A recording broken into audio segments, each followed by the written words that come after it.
You cheated on me. I will get my revenge. The email arrived at 3:47 p.m. on a Tuesday. The subject line read, "You need to see this." No sender name, just a string of random letters and numbers. I almost deleted it. Should have deleted it. But something in my gut told me to click. The link opened to a video file. Grainy security footage from what looked like a bathroom. Corporate bathroom.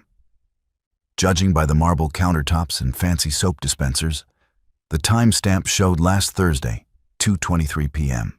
Company anniversary week. Then I saw her face, Sienna, my wife of 14 years, HR director at Blackstone Construction, the firm I'd worked at for 8 years before my back injury forced me into consulting. She was pressed against the sink, skirt hiked up, moaning like she hadn't in our bedroom for months. The man behind her was unmistakable. Trevor Burke, CEO, 46 years old, salt and pepper hair. The kind of smile that made city council members sign permits they shouldn't. I watched it twice, had to be sure. The third time, I noticed the anniversary banner hanging outside the bathroom door. Company party. While I was at home, icing my back, she was getting screwed by her boss in a bathroom stall. My coffee mug shattered against the wall. The sound echoed through my empty house like a gunshot. 3 blocks away, construction crews were pouring concrete for another strip mall. Life moving forward while mine imploded in high definition. I sat there for 20 minutes staring at the frozen screen. Sienna's face, eyes closed, lost in something she'd never shown me. Not since the first year of marriage, anyway. Maybe not even then. The anonymous sender had attached a note. Thought you should know. There's more where this came from. A friend. More. Jesus Christ, there was more. My phone buzzed. Text from Sienna. Working late tonight. Budget reviews. Don't wait up. Sent at 4:15 p.m. I checked the timestamp on the video again. She'd sent that text 30 minutes after getting railed by Trevor Burke. I forwarded the video to my personal email, then deleted everything from the work account. Evidence preservation, my old man would have called it. 20 years in the Marines taught him to document everything. Paper trail saves lives, son. Remember that? The garage felt safer than the house. I'd converted half of it into a makeshift gym after the injury. Pull-up bar, free weights, a heavy bag that had taken more punishment than it deserved. The other half held my truck, a 2018 Ford F-150 that ran like a dream because I actually maintained it, unlike my marriage. I pulled out my phone and called James Hendris, my lawyer. Not divorce lawyer, corporate litigation. We'd worked together on construction disputes for 5 years. If anyone could help me navigate this mess legally, it was him. Eli, what's up? His voice carried that practice calm that made him worth his hourly rate. I need to see you tonight if possible. It's about Sienna. Pause. Everything okay? No, everything's screwed. But I need legal advice before I do something stupid. Come by the office. I'll be here until 8. The drive across town gave me time to think. Sienna had been distant for months, hiding behind her mental health advocacy persona she'd developed for LinkedIn. Posts about workplace wellness, stress management, the importance of self-care, all while carrying on with her married boss. The irony wasn't lost on me. HR director preaching about healthy workplace environments while screwing the CEO in company bathrooms. You couldn't write this crap. James's office occupied the 4th floor of a downtown building that had seen better decades. Law books lined the walls, certificates hung in perfect rows, and the coffee was always stronger than hospital grade. He looked up from his computer as I walked in, took one look at my face, and poured 2 glasses of whiskey. "Show me," he said. I pulled up the video on my phone. James watched without expression, making notes on a legal pad. When it finished, he set down his pen and leaned back in his chair. How did you get this? Anonymous email? Untraceable sender? Could be a setup. Could be someone with a grudge against Trevor or your wife. Could be legitimate. Either way, you need to be careful how you handle this. What are my options? James took a sip of whiskey. Legally, alienation of affection is still recognized in some jurisdictions, but it's tricky. You'd need to prove that Trevor intentionally interfered with your marriage and that your marriage was happy before the affair. It was happy. The lie came easily. We'd been roommates with shared expenses for 2 years. Can you prove it? Photos, witnesses, documentation of your relationship before the affair started. I thought about our last vacation 2 years ago. Myrtle Beach. We'd barely spoken to each other. Spent most of the time on our phones. The photos looked happy enough, I guess. Social media happiness. Some what else? You could pursue defamation if she's been bad-mouthing you publicly. Maltreatment if Trevor's been targeting you professionally. But honestly, Eli, your best bet is probably a clean divorce. Document everything. Get a good family lawyer and move on. What if I don't want to move on? James set down his glass. Then you need to decide if you want revenge or justice. They're not the same thing. I left his office with a list of recommended divorce attorneys and a warning about doing anything that could be construed as maltreatment or intimidation. Sound legal advice that I had no intention of following. The company's annual rooftop summer party was scheduled for this Friday. Black tie optional, open bar, speeches about growth and innovation. Trevor always gave a presentation about the company's vision for the future. Standing ovation, champagne toasts, the whole dog and pony show. I'd been invited, of course. Former employee, current consultant, still on good terms with most of the staff. At least they thought I was. The party was held at the Meridian Hotel, downtown Chicago. 23rd floor, wraparound terrace, city lights stretching to the horizon. I'd helped plan these events for 8 years.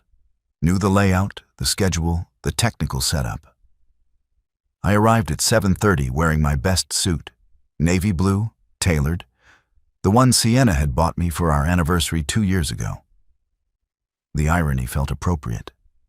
I checked my gear one more time. Laptop, mini projector, HDMI cables, and a flash drive containing the bathroom video. The party was already in full swing. 200 people mingling on the terrace, servers weaving through the crowd with trays of champagne and hors d'oeuvres. I spotted Sienna near the bar, wearing a black dress that showed off her figure, laughing at something one of the junior associates had said. She looked beautiful, radiant even. Trevor held court near the far railing, surrounded by city officials and potential investors. He was in his element, expensive suit, confident smile, the kind of presence that made people want to do business with him. I watched him for 5 minutes, memorizing his mannerisms, his gestures, the way he commanded attention. At 8:15, the lights dimmed for Trevor's presentation. A massive LED screen had been set up against the north wall, connected to a laptop on a small table. I'd helped set up similar displays dozens of times. Standard corporate AV equipment, nothing fancy. Trevor took the microphone, tapped it twice, and smiled at the crowd. And good evening, everyone. Thank you for joining us for another successful year at Blackstone Construction. Polite applause. I moved closer to the AV table, keeping my head down, staying in the shadows. The tech guy was chatting with a server, distracted. Perfect. As we looked toward the future, Trevor continued. I want to talk about the values that drive our success. Integrity, dedication, and above all, trust. I swapped the HDMI cable in 15 seconds. Disconnected the laptop, connected my mini projector. The screen flickered for a moment. then resumed showing Trevor's presentation slides. No one noticed. "These values aren't just words on a wall," Trevor said. "They're the foundation of everything we do. They're what make Blackstone Construction a family." I waited until he reached the slide about company culture. Then I hit play. The bathroom video filled the massive screen, crystal clear, unmistakable. Sienna bent over the marble sink, Trevor behind her. Both of them lost in the moment.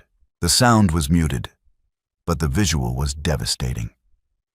The crowd went silent. 200 people staring at their HR director getting screwed by their CEO in a company bathroom. Someone dropped a champagne glass. It shattered against the concrete floor like a starting pistol. Trevor's face went white. He spun around, saw the screen, and his mouth fell open. The microphone was still in his hand, broadcasting his shock to the entire party. What the hell? Turn it off. Turn it off. The tech guys scrambled for the controls, but I'd already pocketed the remote. The video kept playing. 30 seconds felt like an eternity. Sienna saw it next. She was standing near the bar, talking to someone from accounting when the conversation around her died. She followed their stares to the screen and froze. Her face went through a spectrum of emotions: confusion, recognition, horror, and finally rage. She found me in the crowd. Our eyes met across the terrace. In that moment, she knew. I smiled and raised my champagne glass in a mock toast. Trevor was screaming now. "Security! Get security up here! Someone's hacked the system." But it was too late. The damage was done. People were already pulling out their phones, recording the chaos, taking pictures of the screen. By morning, it would be all over social media. The downfall of Trevor Burke caught on camera. I set down my champagne and walked toward the exit. No rush, no panic. Just a man finishing his evening and heading home. Trevor intercepted me near the door. His face was red, veins bulging in his neck. "You sick fool, you're finished. Do you hear me? Finished." "Trevor," I said calmly, "you're the one who's finished. I just helped everyone see what kind of man you really are." He swung at me, clumsy, off balance, fueled by rage and embarrassment. I'd been expecting it. Military training kicked in. Block, counter, follow through. My right cross caught him square in the jaw. The sound was like a baseball bat hitting a watermelon. Trevor dropped like a sack of concrete. Crimson smear poured from his mouth, probably a broken jaw. The crowd gasped and backed away. Someone screamed. Security arrived 30 seconds later. 3 guards, all muscle, all business. They tackled me to the ground, cuffed my hands behind my back. One of them pressed his knee into my ribs, and I felt something crack. "You're under arrest for attack," the lead guard said. I looked over at Trevor, who was being helped to his feet by 2 waiters. His jaw was already swelling, and he was spitting crimson smear onto the expensive tiles. "Worth it," I said. The holding cell at the downtown precinct was exactly what you'd expect. Concrete walls, metal toilet, a bench that had seen better decades. I spent the weekend there nursing my broken rib and planning my next move. The attack charge was straightforward. Public venue, 200 witnesses, video evidence. My lawyer, a different one, specialized in criminal defense, managed to get me released on my own recognizance Monday morning.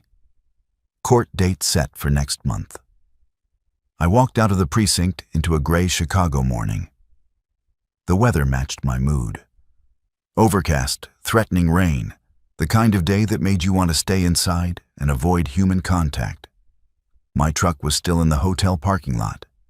$80 parking ticket under the windshield. I paid it at the meter and drove home, listening to talk radio host debate the video that had already gone viral.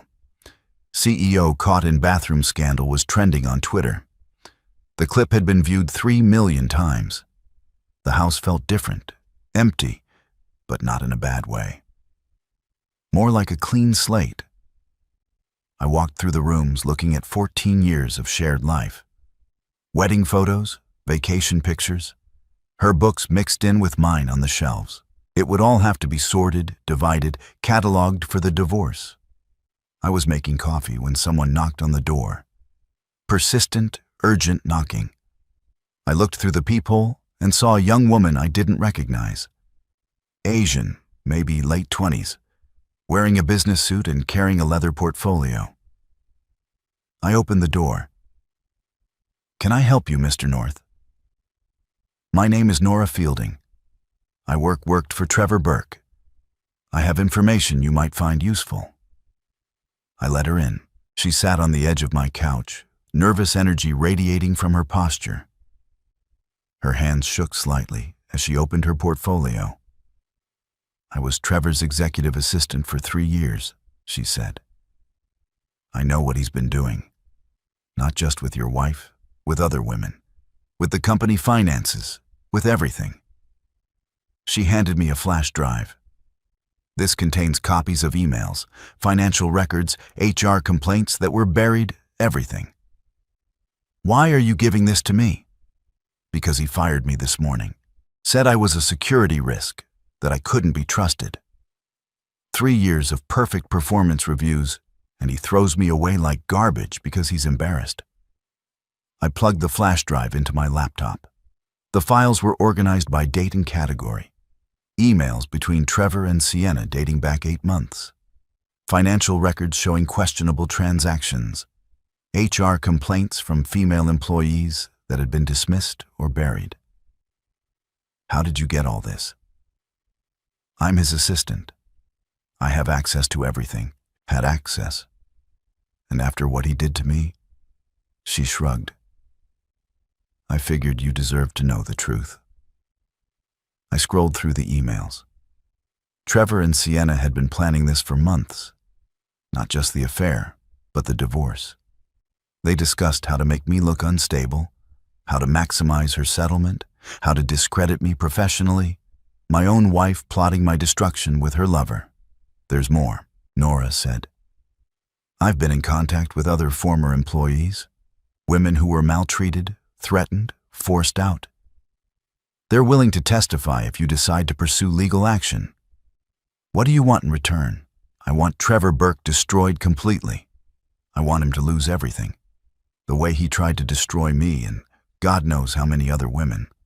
I looked at the young woman sitting on my couch, offering me the tools for revenge. 3 days ago, I'd been a boring consultant with a failing marriage. Now I was a criminal defendant with an arsenal of evidence against one of the most powerful men in the city. "What's your background, Nora?" "Business administration, Northwestern. 3 years at Blackstone, 2 years before that at a law firm. I know how these systems work, Mr. North. I know how to hurt people like Trevor. I made a decision that would change everything. Call me Eli. And let's talk about what comes next." We spent the next 3 hours going through the files. The evidence was damning. Trevor had been skimming from construction contracts, hiding the money in offshore accounts. He'd sexually maltreated at least 6 female employees, paying them off with company funds to keep quiet. He'd been manipulating city permits, bribing officials, running Blackstone Construction like his personal kingdom. "This is enough to destroy him," I said. "It's enough to put him in prison," Nora corrected. "But we need to be smart about how we use it. He still has powerful friends, political connections. If we move too fast, they'll protect him." "What do you suggest?" "Slow burn. Start with the civil suits. Get the other women to come forward. Build media attention. Make him toxic before we hit him with the criminal charges." Smart girl. I was beginning to understand why Trevor had seen her as a threat. My phone buzzed. Text from Sienna. "We need to talk. Coming home tonight." I showed the message to Nora. She smirked. She's probably panicking. The video went viral. Her career's over, and now she needs to do damage control. What should I tell her? Nothing. Let her sweat. The more desperate she gets, the more mistakes she'll make. Nora left around 5, taking copies of the files with her. She was going to contact the other women, start building a coalition. I had homework too. Research lawyers, plan legal strategy, prepare for war. Sienna arrived at 7:30. I heard her car in the driveway, then the front door opening. She called my name, voice tight with stress. I was sitting in the living room, drinking a beer, watching the news coverage of the party. The local stations were having a field day. Construction company CEO caught in bathroom scandal. Viral video rocks, Chicago business community. CEO's affair exposed at company party. She walked into the room and stopped when she saw me. Her face was puffy like she'd been crying. Her hair was messy, her makeup smudged. The confident HR director was gone, replaced by a woman who looked like she'd been hit by a truck. "Eli," she said, "we need to talk." "Do we?" "This is insane. What you did was insane. You humiliated me in front of everyone I work with. You destroyed my career. I didn't destroy your career, Sienna. You did that when you decided to screw your boss in a bathroom stall." She flinched. "It's not what you think. It's exactly what I think." I watched the video several times. Very educational. You don't understand, Trevor. And it's complicated. Complicated, I laughed. That's what we're calling infidelity now. Complicated. You've been distant for years, Eli. We haven't been happy. We haven't been intimate. I was lonely, and Trevor was there, and it just happened. For 8 months? According to the emails, it just happened for 8 months. Her face went white. What emails? The ones where you and Trevor planned my divorce. Where you discussed how to make me look unstable. Where you calculated how much money you could steal from me in the settlement. I don't know what you're talking about, Sienna. I have copies of everything. Every email, every text, every plan you made to destroy me. So, let's not pretend this was just a moment of weakness. This was calculated, deliberate, and cruel. She sat down heavily on the couch, her face in her hands. Oh God. Oh God. This is a nightmare. For you, maybe. For me, it's clarity. For the first time in years, I can see exactly what my life has become. What do you want, Eli? Money? I'll give you whatever you want. Just make this stop. I don't want your money. I don't want anything from you. I want you out of my house. This is my house, too. I have rights. You have the right to shut off. Exercise it. She looked up at me, tears streaming down her face. I'm pregnant. The words hit me like a physical blow. I set down my beer and stared at her. What? I'm pregnant. 6 weeks. I just found out yesterday. Is it mine? I don't know the timing. It could be either of you. Either of us. My wife didn't know if she was carrying my child or her lover's.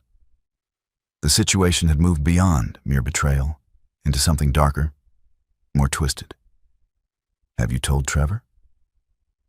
I tried. He won't return my calls. His assistant says he's unavailable. Former assistant. He fired Nora this morning. How do you know that? Because she came to see me. Brought me a very interesting collection of files. Trevor's been busy, Sienna. Embezzlement, sexual maltreatment, bribery. You picked a real winner. This is insane. You're insane. I'm calling the police. Go ahead. Tell them how your husband discovered your affair and exposed it publicly. I'm sure they'll be very sympathetic. She stood up, grabbed her purse, and headed for the door. I'm staying at my sister's tonight. We'll figure this out tomorrow. Don't bother. I'm filing for divorce.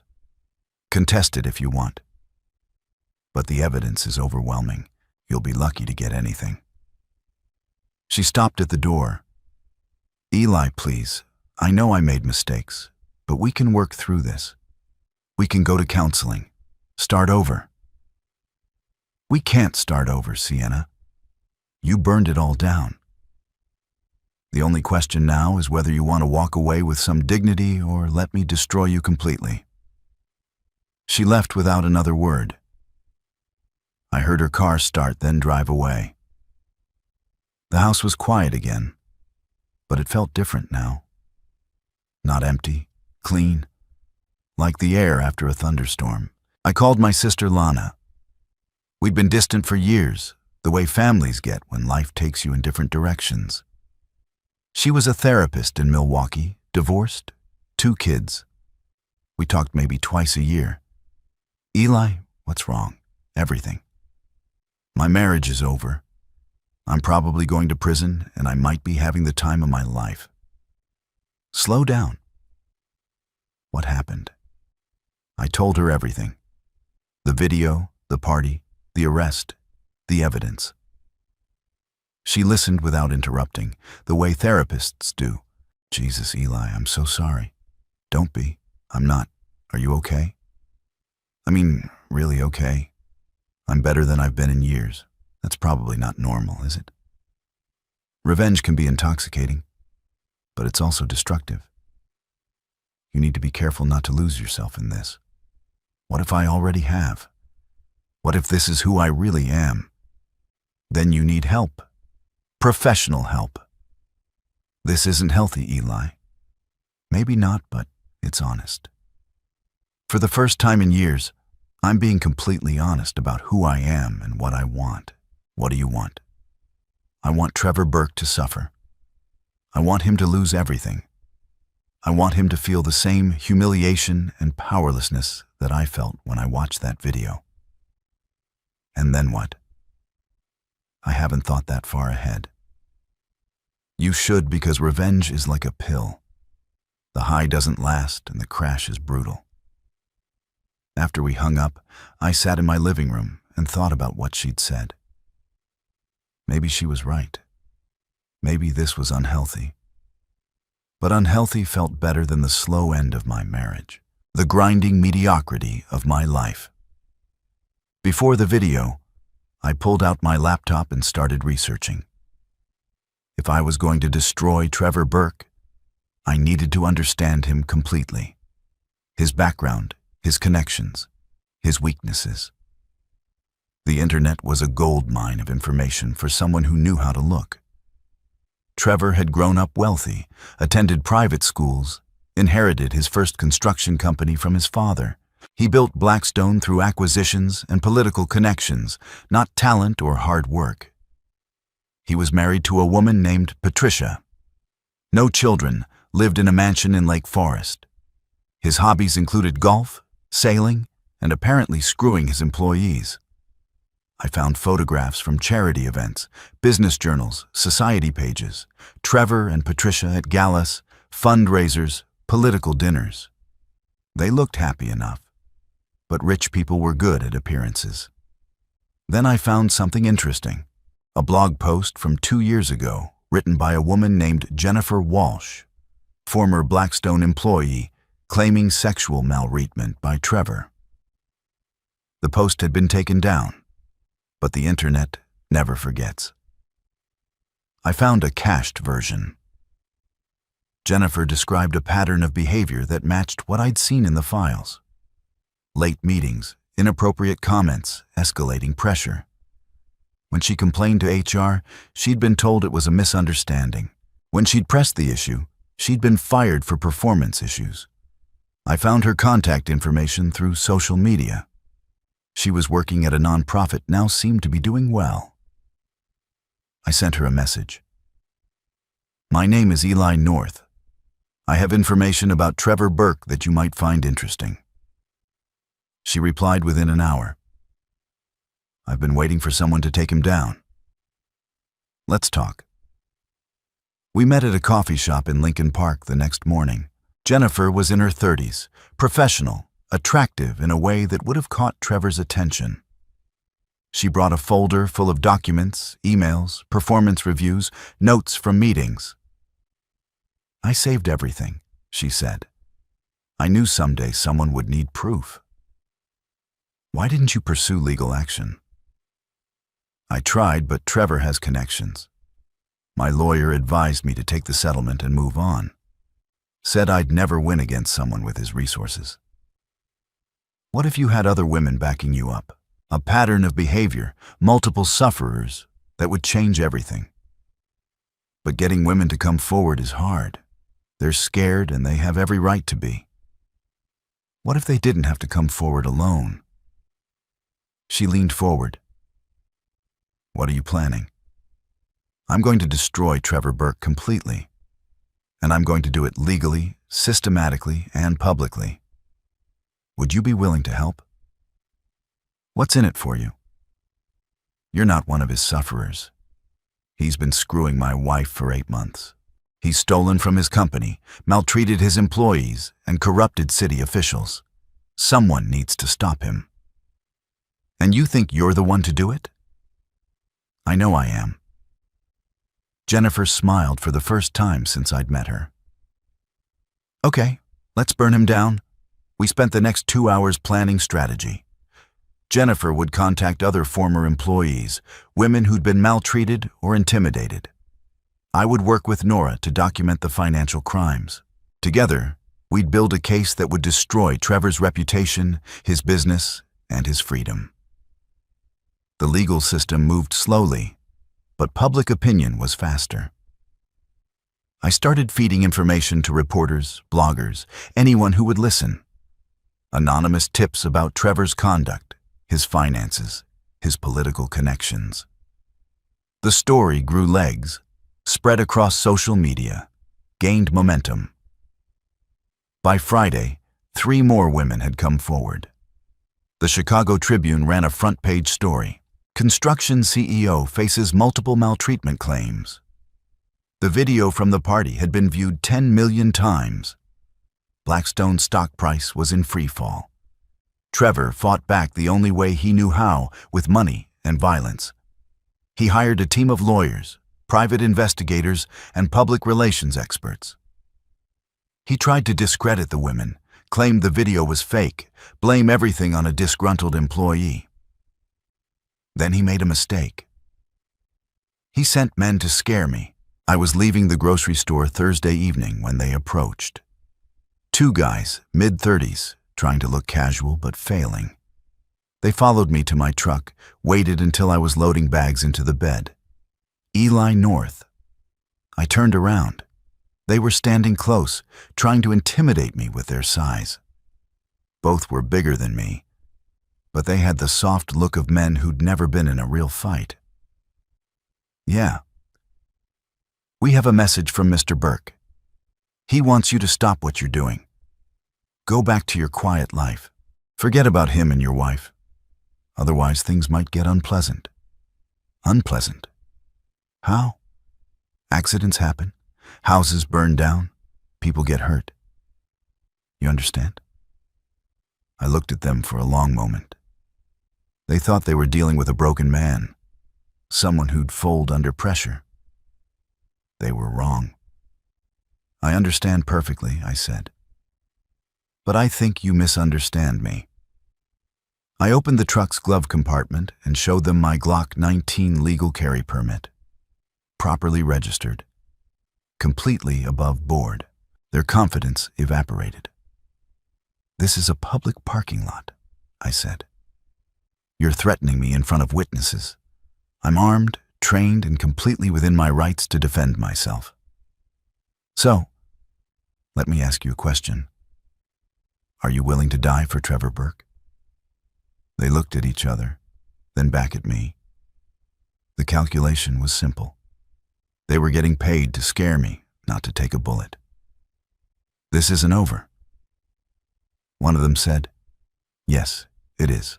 And if I see you again, or if anything happens to my property, I'll assume you're trying to damage me, and I'll respond accordingly."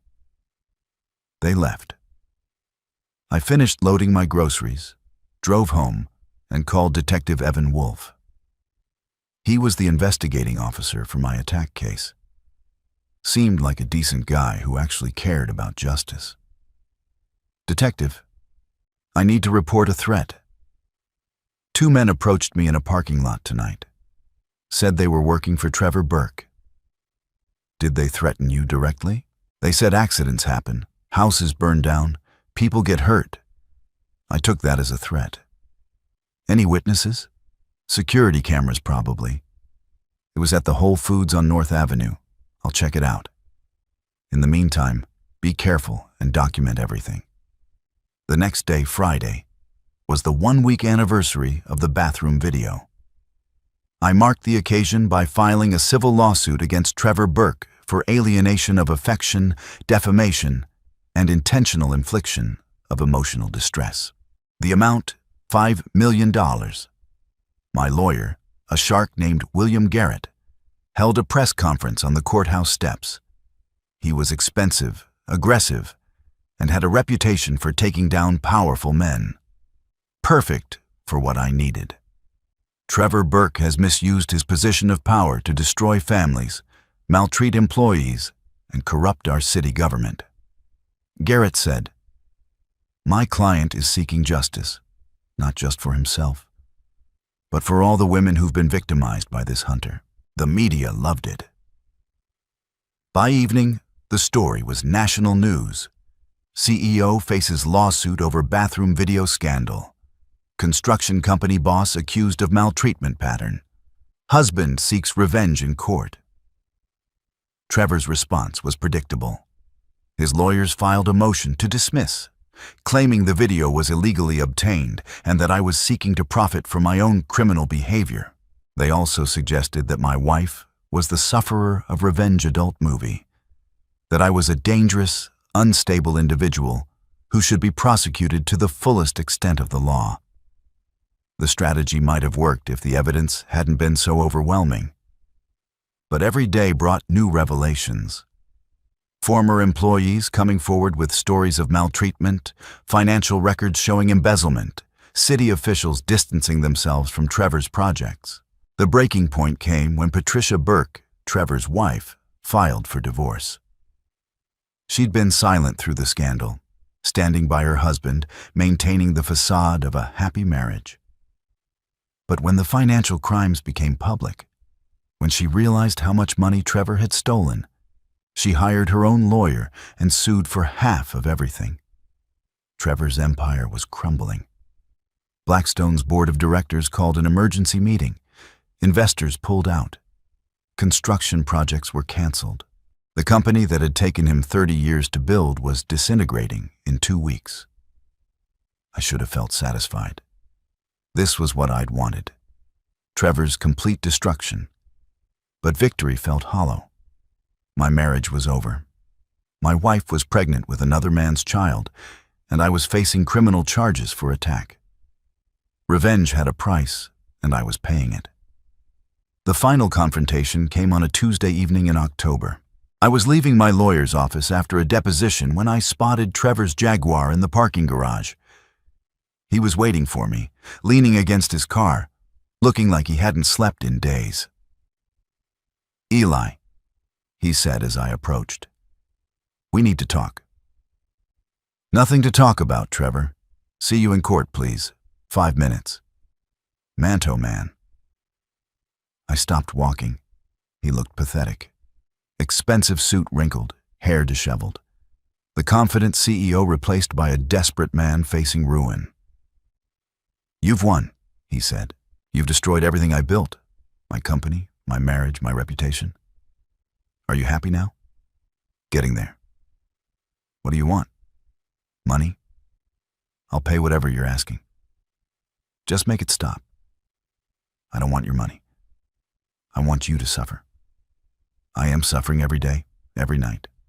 I can't sleep, can't eat. My wife won't speak to me. My friends have abandoned me. I'm ruined. Good. You don't understand. I never meant for this to happen. Sienna and I, it started as friendship. She was unhappy. I was lonely. It just evolved into you screwing her in a bathroom stall. That was a mistake, a moment of weakness. But the rest of it, the emails, the plans, that was her idea. She wanted the divorce, wanted to take half your assets. I was just going along with it. You're lying. I'm not. Check the timestamps on the emails. She initiated most of them. She's the one who suggested making you look unstable. She's the one who wanted to destroy you. I wanted to knock him again, break his jaw properly this time. But I controlled myself. Violence wouldn't solve anything now. Even if that's true, it doesn't excuse what you've done. The maltreatment, the embezzlement, the corruption. You're a hunter, Trevor. You've hurt people. I know. I know I screwed up, but I'm not the monster you think I am. Yes, you are. You just never had to face consequences before. What about Sienna? What about the baby? What about them? If it's yours, you'll have a child. If it's mine, I'll take responsibility. But either way, destroying me won't help that kid. He was right, and I hated him for it. The baby was innocent, regardless of paternity. My war with Trevor would affect that child for the rest of its life. Too late for regrets. I said, it's not too late. We can settle this quietly. You get your money, I disappear. Start over somewhere else. Give everyone a chance to move on. No deals, no settlements. You're going to face trial, and you're going to lose. And when you're sitting in prison thinking about how you got there, remember this conversation. I started walking toward my truck. Trevor followed me. You're making a mistake, Eli. You think revenge will make you feel better, but it won't. It'll just make you like me. Maybe. But at least I'll be honest about what I am. What are you? I turned around to face him. I'm the man who destroyed you, and I'm proud of it. Trevor grabbed my arm. You don't get to walk away from this. You've ruined my life. I jerked free from his grip. You ruined your own life. I just made sure everyone could see what you really are. You think you're some kind of hero? You're just a bitter man who couldn't keep his wife happy. That crossed a line. I stepped closer, close enough to smell the alcohol on his breath. Say that again. Your wife came to me because you weren't man enough to satisfy her. She told me all about your performance problems, your emotional distance, you're boring. I kicked him. Not a calculated punch this time, just pure rage. My fist connected with his nose, and I heard the cartilage crack. Crimson smear exploded across his face. He stumbled backward, hit his car, and slid down to the concrete. Crimson smear poured from his nose, staining his white shirt. Crimson. You broke my nose, you psycho. And I'll break more if you keep talking. Trevor pulled out his phone, started dialing. I'm calling the police. This is attack. Go ahead. But first, let me show you something. I pulled out my own phone, opened the voice recording app. It had been running for the last 5 minutes, capturing everything Trevor had said, including the part where he'd admitted that Sienna had initiated the divorce plans. Very interesting conversation, Trevor. I'm sure my lawyer will find it useful, and the police might be interested in your earlier comment about making my life difficult. His face went pale beneath the crimson smear. You were recording me just like someone recorded you and my wife. Funny how that works. Trevor's phone was still in his hand, but he wasn't dialing anymore. He was trapped, and he knew it. Any call to the police would just create more evidence against him. You can't keep doing this. He said the attack charges, the lawsuit, the media circus. It has to end somewhere. It ends when you're in prison. And what about your wife? What about the baby? You're so focused on destroying me. You're not thinking about the collateral damage. Sienna made her choices. She can live with the consequences. The baby didn't make any choices. He was right again, and it infuriated me. The child was innocent, caught in the middle of a war between adults who should have known better. But it was too late to change course now. The machine I'd set in motion was unstoppable. That's not my problem anymore. It will be if it's your kid. DNA test will sort that out. Trevor struggled to his feet, still holding his broken nose. Crimson smear dripped onto the concrete between us. You're going to regret this, Eli. Maybe not today, maybe not tomorrow, but someday you'll realize what you've become. What have I become? A monster. Just like you think I am. He got in his car and drove away, leaving drops of crimson smear on the garage floor. I stood there for a few minutes, processing what had just happened. Another attack charge, probably more legal complications, but also more evidence of Trevor's desperation.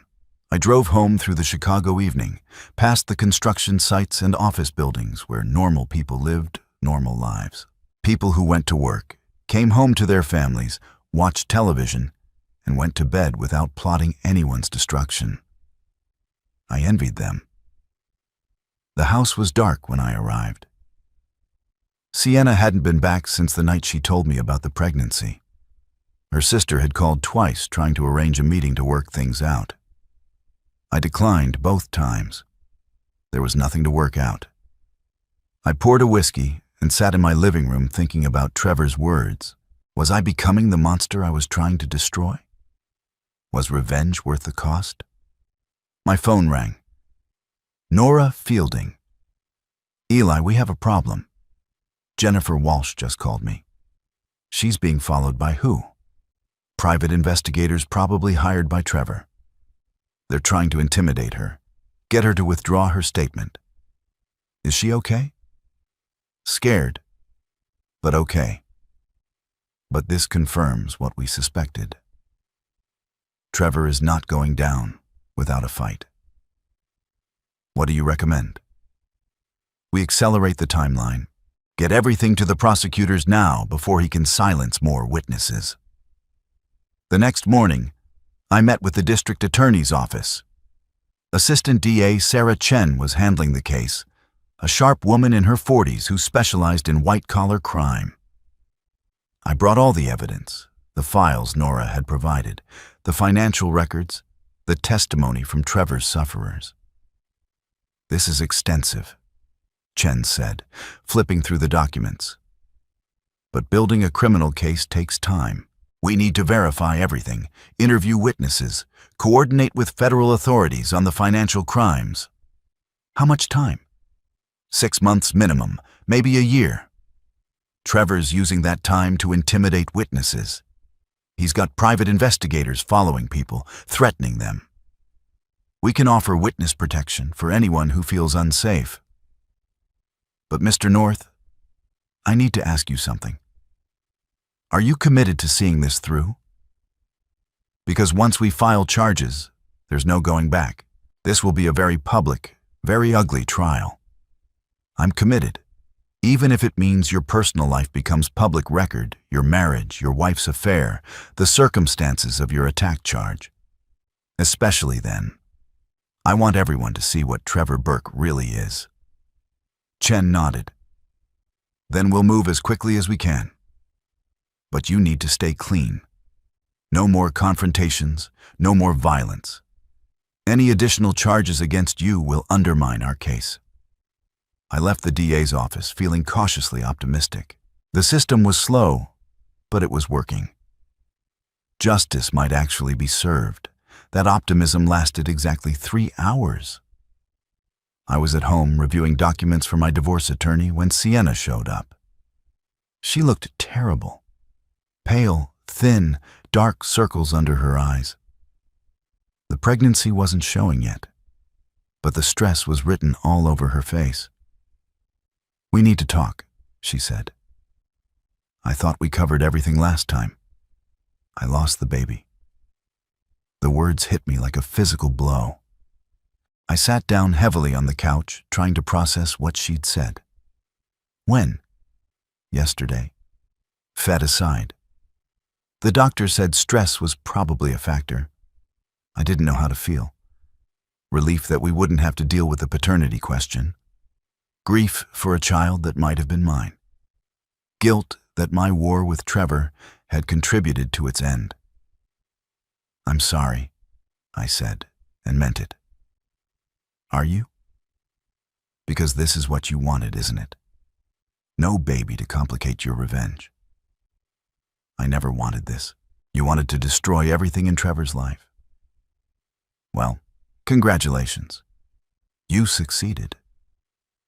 She sat down across from me, tears streaming down her face. For a moment, she looked like the woman I'd married 14 years ago. Young, vulnerable, hopeful about the future. "I know I hurt you," she said. "I know what I did was wrong. But this has gone too far, Eli. People are getting hurt. I'm getting hurt. You should have thought about that before you decided to screw your boss. I can't take it back. I can't undo what I did. But I can try to make it right." "How?" "Drop the lawsuit. Stop feeding information to the media. Let me divorce you quietly. Fairly, we can both move on with our lives." "What about Trevor? What about him?" "He's finished. His company is bankrupt. His wife left him. His reputation is destroyed." "Isn't that enough?" "No, it's not enough. He needs to face criminal charges." "Why? Because you need him to suffer more? Because he's a criminal? Because he's hurt people? Because someone needs to hold him accountable, and that someone has to be you?" "Yes." Sienna wiped her eyes. "You've changed, Eli. The man I married wouldn't have done this. He would have been hurt, angry, but he wouldn't have become so cold. Maybe the man you married was weak. Maybe he was human." She left without another word. I sat in my empty house thinking about what she'd said. Had I changed? Was I becoming someone I didn't recognize? I called my sister Lana. She answered on the first ring. "How are you holding up?" "Sienna lost the baby." Silence then. "Oh, Eli, I'm so sorry." She says it's my fault. The stress from the lawsuit, the media attention. She says I killed it. That's not fair, and it's probably not true. Feticides happen for lots of reasons. But what if she's right? What if my need for revenge cost an innocent life? Then you need to decide if that's something you can live with. I don't know if I can. Then maybe it's time to stop. You've hurt Trevor, exposed him publicly. Maybe that's enough. He's still free. He's still walking around like he's the sufferer in all this. And you think putting him in prison will make you feel better? I think justice will make me feel better. Justice or revenge? What's the difference? You tell me. I hung up. No. Closer to an answer than when I'd called. The line between justice and revenge had blurred so completely that I couldn't see it anymore. The criminal trial began 6 months later. By then, Trevor had been indicted on 14 counts of embezzlement, sexual maltreatment, and bribery. The media circus was everything Assistant DHN had promised. Cameras outside the courthouse, reporters shouting questions, protesters carrying signs demanding justice for Trevor's sufferers. I testified on the 3rd day. William Garrett had prepared me well, walking me through every detail of my story. The discovery of the video, the confrontation at the party, the evidence of financial crimes. The jury listened intently as I described Trevor's pattern of misuse, his attempts to intimidate witnesses, his complete lack of remorse. Trevor's defense attorney tried to paint me as an obsessed ex-husband, seeking revenge against the man who'd stolen his wife. He brought up my attack conviction, my history of violence, my military background. He suggested that I'd orchestrated the entire scandal to destroy an innocent man. "Mr. North," the defense attorney said during cross-examination, "isn't it true that you've been plotting Trevor Burke's destruction since the moment you discovered his relationship with your wife?" "I've been seeking justice since I discovered his crimes." Justice or revenge? Same thing in this case. Is it? Because from where I sit, it looks like you've used the legal system as a weapon to settle a personal grudge. Trevor Burke used his position of power to misuse women and steal money. I exposed him. If that's revenge, then I'm proud of it. The trial lasted 3 weeks. Testimony from 8 women who'd been maltreated by Trevor. Financial experts explaining how he'd hidden millions in offshore accounts. City officials admitting they'd taken bribes in exchange for construction permits. Trevor took the stand in his own defense. He was polished, articulate, the confident CEO trying to explain away years of criminal behavior. He claimed the women had misunderstood his intentions, that the financial irregularities were accounting errors, that the bribes were legitimate consulting fees. But the evidence was overwhelming. The jury deliberated for 4 hours before returning guilty verdicts on all counts. 25 years in federal prison, asset forfeit, restitution to his sufferers, complete and total destruction. I should have felt triumphant. This was what I'd worked for, what I'd sacrificed everything to achieve. But sitting in that courtroom watching Trevor Burke led away in handcuffs, I felt empty. The media wanted interviews. Reporters wanted to know how it felt to see justice served, whether I planned to write a book, what my next move would be. I declined them all. I went home to my empty house and poured a drink.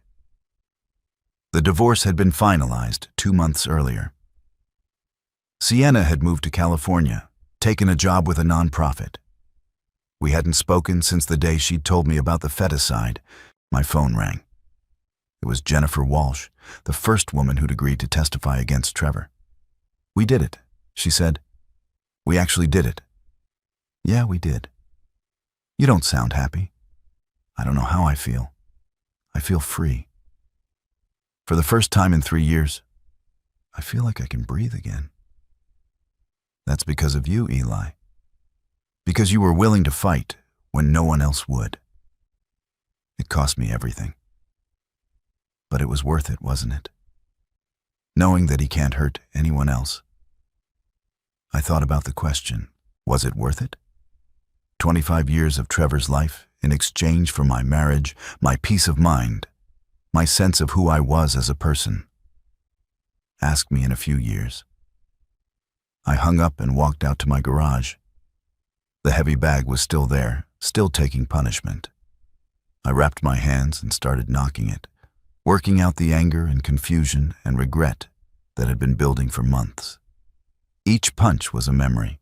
The video, the party, the arrest, the trial, the empty house, the broken marriage, the dead child who might have been mine. I punched the bag until my hands bled, until my shoulders ached, until I couldn't lift my arms anymore. Then I sat on the concrete floor and tried to figure out what came next. Trevor Burke was in prison. Justice had been served.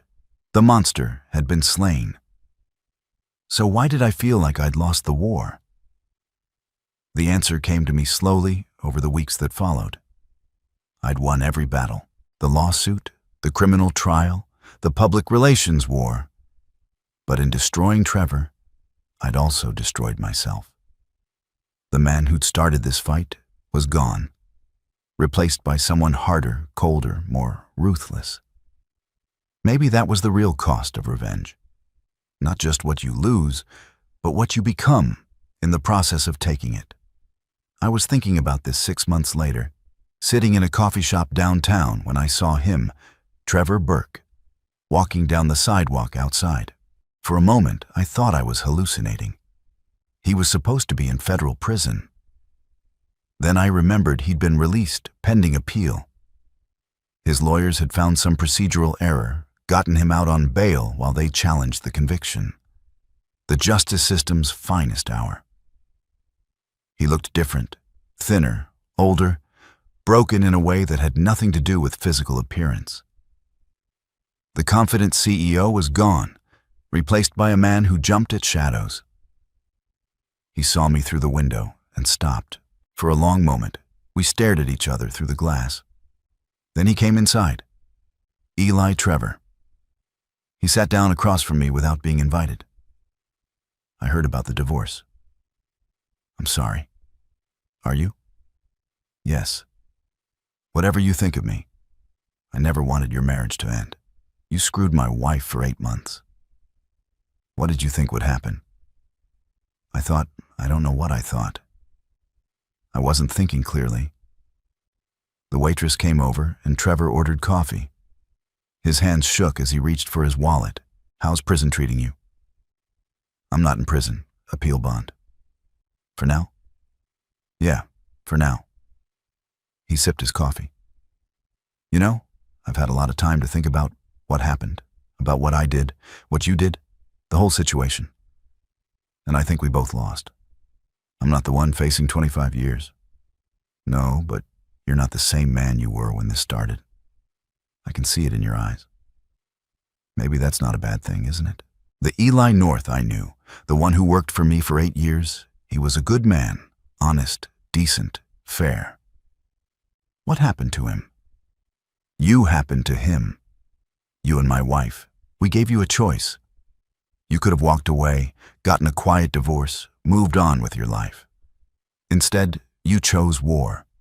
You gave me no choice. Everyone has a choice, Eli. You chose revenge over forgiveness, destruction over reconstruction. And now we're both paying the price. I wanted to argue with him, but part of me knew he was right. I'd had options, other paths I could have taken. I'd chosen the one that led to maximum damage for everyone involved. What do you want, Trevor? Absolution? Forgiveness? I'm fresh out of both. I want to make things right. 25 years too late for that. It's never too late. I've been talking to the other women, Jennifer, the others who testified. I want to set up a foundation, provide counseling and legal support for maltreatment sufferers. Use my remaining assets to help people instead of hurt them. Guilt money, maybe. But it's still money that can help people. And you want me to what? Endorse your redemption tour. I want you to consider the possibility that people can change, that even someone like me can learn from their mistakes. I studied his face, looking for signs of deception, but he seemed genuine, humbled in a way I'd never seen before. Prison, even the threat of it, had broken him down and rebuilt him into something different. Even if I believed you'd changed, it doesn't erase what you did. I know nothing can erase it. But maybe I can spend whatever time I have left trying to balance the scales. And if your appeal fails, if you go back to prison, then I'll find ways to help from inside. There are programs, educational initiatives. I'm not asking for a second chance at my old life. I'm asking for a chance to make my remaining life meaningful. Trevor finished his coffee and stood up. I'm not asking you to forgive me, Eli. I'm not asking you to forget what I did. I'm just asking you to consider that maybe the war is over. Maybe it's time for both of us to find a different way forward. He left money on the table and walked away. I watched him through the window as he disappeared into the crowd. Just another broken man trying to find meaning in the wreckage of his life. I sat there for another hour thinking about what he'd said. Was the war over? Had I won, or had we both lost, and what came next for a man who defined himself by his need for revenge? The answer, when it came, was surprisingly simple. I went home, pulled out my laptop, and started writing. Not a book about revenge or justice, or the destruction of Trevor Burke. Just the story of what had happened as honestly as I could tell it. Maybe someone else would read it and make better choices than I had. Maybe they'd find a way to seek justice without becoming the thing they were fighting against. Maybe they'd understand that revenge, no matter how justified, always comes with a price. Or maybe they'd just see it as the story of two men who destroyed each other over a woman who wasn't worth either of their souls. Either way, it was my story, the only one I had left to tell. I wrote for 6 hours that first day, then 6 more the next day and the day after that. Slowly, painfully, I put it all down. The discovery, the rage, the planning, the destruction, the empty victory and the hollow aftermath. When I finished, 3 months later, I had a manuscript and a decision to make. I could publish it, add one more layer to the public humiliation of Trevor Burke, or I could keep it private, a personal reckoning with the choices I'd made. I chose a third option. I sent copies to 3 people: Jennifer Walsh, Nora Fielding, and Trevor Burke. Let them decide what to do with it. Let them judge whether the story needed to be told or should remain buried. Trevor's response came first, a handwritten letter delivered by courier. Eli, thank you for your honesty. I recognize the man in your story, both the one I was and the one you became. I hope we can both find ways to be better men going forward. The foundation is moving ahead. Jennifer has agreed to help run it. Maybe someday you'll consider joining us, not for my sake, but for the people we can help. Jennifer called the next day. It's a powerful story, Eli. Raw, honest, painful. People need to read this. I'm not sure I'm ready for that. Maybe that's exactly why you should do it, because you're not doing it for glory or revenge. You're doing it because it's true. Nora's response was typically direct. Publish it. Show people what happens when power goes unchecked, but also show them what happens when good people choose revenge over justice. Both lessons matter. So, I published it not as a bestseller, not as a movie deal, just as an honest account of what happens when ordinary people are pushed too far. The reviews were mixed. Some called it a cautionary tale. Others saw it as revenge adult movie. But the letters from readers were unanimous. They recognized themselves in the story, the choices they'd made or might make when faced with betrayal and corruption. Trevor's appeal failed. He went back to prison to serve his full sentence. But the foundation he'd started continued, helping sufferers of workplace maltreatment and attack. Jennifer ran it with the kind of passion that comes from personal experience. Sometimes I donated to it anonymously. Not forgiveness exactly, but acknowledgement that even broken people can try to fix what they've damaged. Sienna never contacted me after the book came out. I heard through mutual friends that she'd married a doctor in San Francisco. Was happy had put the whole Chicago nightmare behind her. I hope that was true. Everyone deserved a second chance at happiness, even people who'd made terrible choices. As for me, I was still figuring out what came next. The house felt less empty now, more like a place where someone actually lived. I'd started dating again, carefully, slowly, with the kind of weariness that comes from having your trust shattered. But there was something to be said for starting over, with no illusions about love or loyalty, or the things people do to each other when they think no one's watching. The story ended, as most stories do, not with a grand gesture or a moment of revelation, but with the quiet recognition that life goes on. People make choices, face consequences, and either learn from their mistakes or repeat them. Justice sometimes wins, sometimes loses, and sometimes it's impossible to tell the difference.